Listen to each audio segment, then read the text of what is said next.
My name is Betty St. Pierre. I'm from Kedgwick, New Brunswick. It's north of New Brunswick. And for at least 35 years, I was a scaler in the wood. Mean that I would go when the guys cut logs and I would measure how many cubic meters they have in the pile. And in the week, I was working for a mill, the Nizo Lebel here in Kedgwick, but in the weekend, I was going in the wood to scale for private little contractor. So one Saturday we arrived in the wood, me and my friend who was helping me writing down the amount of wood I was scaling, and we saw that big truck with a head on it with bones, mean poison, of course, that's the sign. And I stopped and I asked the person, I said, what are you doing here on Saturday? He was kind of doesn't want to talk to me too much. Well, and I keep asking, why? That's poison. What are you doing? He said, oh, well, that might be poison a little bit for, but you're not going to be in contact with it long enough for you to harm you. But he had a big suit, just like he was on the moon. So that worried me.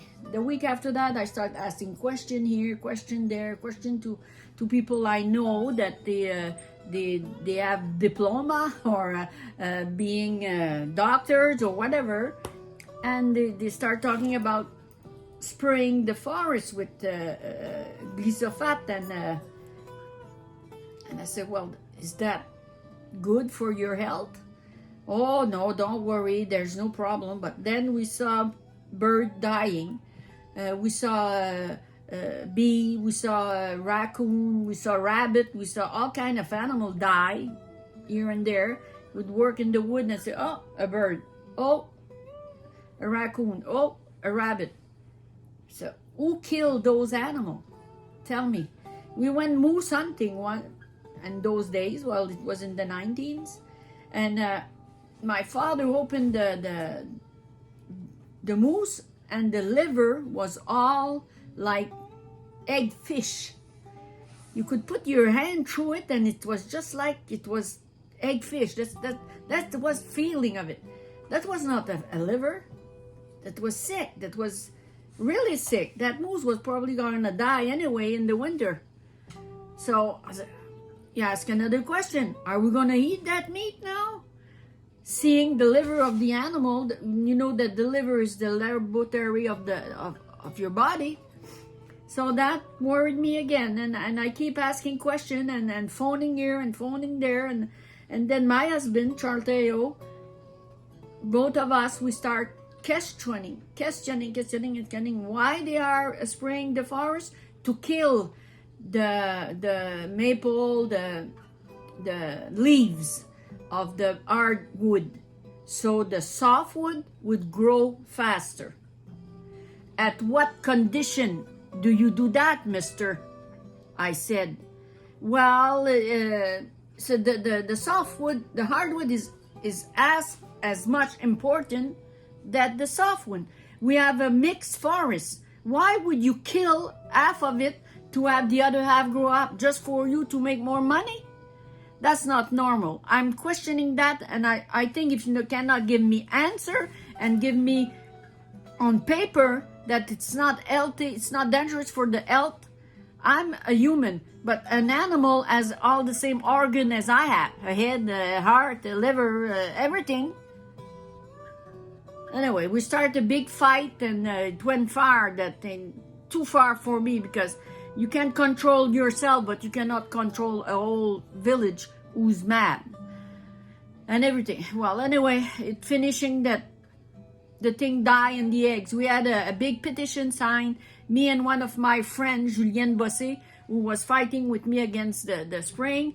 We went to Fredericton. They asked us sit right there with the minister in the chamber. Hey, we were star for one day, but we were stupid star, because I asked one of the minister, why don't you guys ask private laboratory to start a study and make it public for people? You know what he answered me? That I won't say the word. You know what he said to me? He said, well, you guys can hire a private laboratory and do your own study? I said, well, you guys in the government, you didn't do one? Oh, yes, we did. Well, why don't you show it to people? Why don't you put it public if it's not dangerous? Or you just turn around and start talking to somebody else. That make me mad. And that make my blood pressure going too high. The doctor say if you don't stop that, your heart's gonna explode. Well, I continue the fighting, but more other people came in, on the group, and when I thought that they were good, I said, oh, I'm gonna retreat a little bit. I'm 70 years old, and I got a big family, but I'm still there. Anytime that the fire light, I'm gonna go and blow on it. Be sure of that. We had the company was working here at a big meeting at the city hall. So all the population were there. People were sitting on chairs, some other were standing up. And they didn't answer good what the question of the public was. The answer was not clear enough, or they were saying nothing. They were just shaking the glass, that's it. So after that, we went outside and people got mad, and people were saying, we're gonna fight them, we're gonna stop them, and it's hard to control. We know that the guys who were spraying were staying at the motel here in Kedgwick, and the helicopter was right there in front of the motel. So all the people, about 200 people, moved to the motel and start showing their fists and saying, go away, we don't want you to spray our forests. And the guy from the helicopter were so scared, so they moved to Hamilton. But the woman of the motel was not very happy with us. You see, when something happens, some people are happy, but some people are not happy. So that make a little bit of controversy in the population, and it's normal. Some people understand this, and some people understand something else. So the year after that, the helicopter was standing in Saint-Jean-Baptiste, where there is an old airplane where they go down on the ground. So they put the helicopter there, and they were camping all around with trailers and whatever. And in the middle of the night, somebody, I don't know, throw a cocktail Molotov at the helicopter, and the helicopter exploded. After that, the cops were asking questions. We were not living no more. We always have somebody on our shoulder watching what we were doing, watching what we were saying. And I have a big family, and I don't want them to be harmed. Or, it's terrible when you have to work to live, and they refuse your son or son-in-law to work because they're related to you. That's terrible. It's not normal, and it's not fair. So a couple of weeks after that, a plane was spraying on around Mont Carleton. You know where Mont Carleton is? And somebody who was in the wood shot the plane with a gun. So they stopped spraying from the sky, and now they're spraying from the ground. What they do, they arrive early in the morning or in the night, and they stop a big truck with a big tank on it, and some guys with pack on their back. It's like they use that when they have a fire. They shoot water, but then they shoot spray Roundup and on the piece of, on all the hardwood leaves to kill them. They do that. It's very hypocrite. I don't know if you say hypocrite in English. Hypocrite. And me, I think that it's apt to stop. It need to stop. What's going on with our children that are sick? The babies. I got 9 great-grandchildren, and not one of them don't go to the hospital at least once a week for fever, for ammonia, for all kind of dizziness that I didn't have with my children.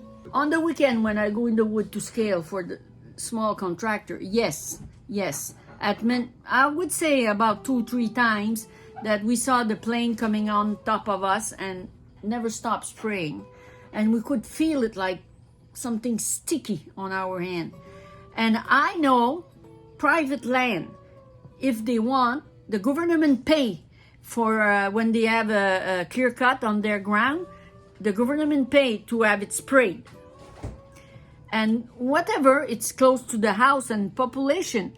If they spray your land and there's still some poison in the plane, they're going to continue. If it's on your house, if it's on your garden, they're going to continue. They're going to empty their tank. I know a woman who was in a garden in not very far from here, and she saw the plane spraying around, and she was working in her garden, and the first thing, the plane was coming on her. So she just started running like crazy to go home to get away from the spraying. But no way, they spray on her house, they empty their tank, they don't care. Those people who run the plane, I think they come from another planet. That's what I think. Because you wouldn't do that to human like you. You have to be Satan. You have to be a demon.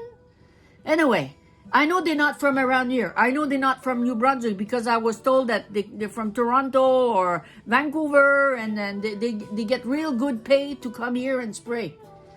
And some girls were planting trees in the woods.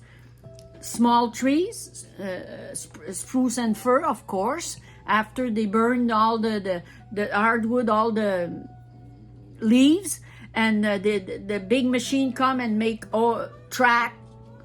It's like a excavator. It's a tractor with a thing in the back, and and the girls go in those road and plant trees, and they were sprayed. They were sprayed because the plane was spraying a piece of just beside where they were planting trees, who has not been sprayed. So when he finishes, he just passed on top of them, and they were sick because he was very, very low. He was not high, he was very low, and when he passed, they had lots of stuff. And some threw up, some were sick. They had to lay down in the van. They were some of them even went to the hospital. But after a while, the symptoms disappear. But what is left in their body? That's what I would like to know. Wake up.